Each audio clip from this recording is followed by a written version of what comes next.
All right, welcome. Today we're going to jump into a really powerful way of looking at life, a framework for living with more meaning and, honestly, more impact. This whole thing is drawn from the teachings of Apostle Joshua Selman, and we're going to break down some ideas that might just change how you see your own journey. Okay, so let's get right into it. It all kicks off with this jarring realization. Picture this. You're watching TV, and an obituary comes on. It's for an 80-year-old man. And in just 1 minute, you see his entire life flash by. Childhood, career, family, his final days.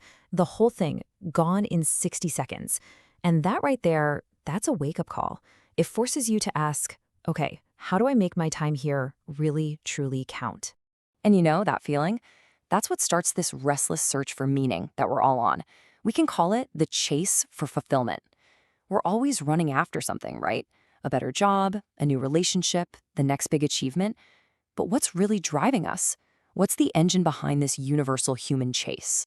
Well, if you ask psychologists, they'll tell you there are these core motivations behind pretty much everything we do. I mean, everything. From why we lock our cars at night to why we crave that promotion at work. So let's take a look at what they are. And here they are, these 6 needs. They explain so much, don't they? We need to feel secure, so we lock our doors. We love variety, which is why new is one of the most powerful words in advertising. And of course, we all have this deep-seated need to feel significant, to be loved, to grow as people, and to feel like we're contributing something to the world. This list right here, this is the engine. But here's the kicker. When you boil it all down, when you add up the need for security and significance and love and all the rest, what are we really chasing? The underlying goal, the destination we're all running toward, is just one thing: a deep, profound sense of peace. The problem is, chasing after things to find that peace, it's an endless cycle. You get one thing, and then you need the next. So the source material we're looking at today suggests a totally different approach, a framework for finding that peace internally by understanding 4 foundational pillars of our existence. Okay, pillar number 1 is destiny. Now, this isn't about some rigid, unchangeable fate where you have no choices. Think of it more like this. There's a path that's been designed for you, an expected outcome for your life that you are uniquely equipped to fulfill. And that path, your destiny, is defined by the second pillar, purpose. This is your why. It's the specific reason you're here, the unique role you're meant to play in the grand scheme of things. So how do you fulfill that purpose? Well, you're given the tools for the job. And that's the third pillar, potential. These are your raw, natural talents and abilities, and they're not random. They are the specific tools you've been given to build your destiny, tools that you can sharpen and refine over time. And here's where it all comes together. When you align your destiny, your purpose, and your potential, you arrive at the 4th pillar, fulfillment. And this isn't just that temporary high you get from hitting a goal. No, this is a deep, lasting satisfaction that only comes from serving your true purpose and making a real difference. So how do we actually figure all this out? Well, it's not some big mystery. The roadmap comes down to answering 5 fundamental questions. If you can get the answers to these right, you have the blueprint for a meaningful life. For today, we're going to zero in on a couple of the most important ones to get you started. Let's start with the big one, the absolute foundation for everything else, the question of our core identity. Who am I? You know, answering that question today is harder than it's ever been.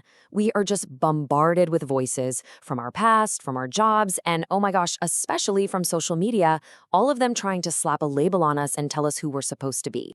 And this is where things get really clear. Look at the huge difference between the world's labels and a more profound identity. The world wants to define you by your past mistakes, your job title, or your online profile.